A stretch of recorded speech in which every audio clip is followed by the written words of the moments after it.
Hello everyone, অবশেষে আমিও বানিয়ে ফেললাম জিপসাম দিয়ে তৈরি ভাইরাল শোপিসগুলো।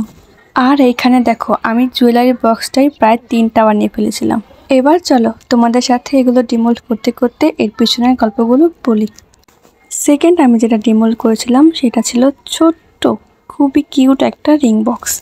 আর এটা ডিমোল্ড করার পরে এটার ফিনিশিংটা এত সুন্দর হয়েছে, আমি তো তাড়াতাড়ি উপরের পার্টটা ডিমোল্ড করতে চলে গেলাম।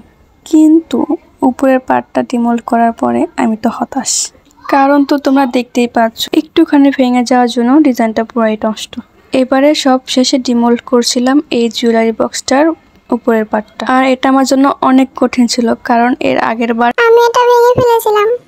তাই এবারে খুবই সাবধানে আল্লাহর নাম নেওয়ার পরে এটা ডিমোল্ড করছিলাম। তো যাই হোক, আলহামদুলিল্লাহ এটা খুবই ভালো হয়েছে, মানে এটা পুরো অক্ষত বের হয়েছে, তোমরা বুঝতে পারছো। আমি তো অনেক খুশি হয়েছিলাম এটা দেখে।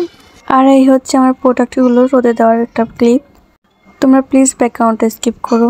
আর হ্যাঁ, আমি একটা মিষ্টি কুমড়ো বানিয়েছিলাম। আর হ্যাঁ, এখানকার প্রত্যেকটা প্রোডাক্টের উপর আমার কেরামতি করা ভিডিও দেখতে আমার পেজটা ফলো দিয়ে দিও। আল্লাহ হাফেজ।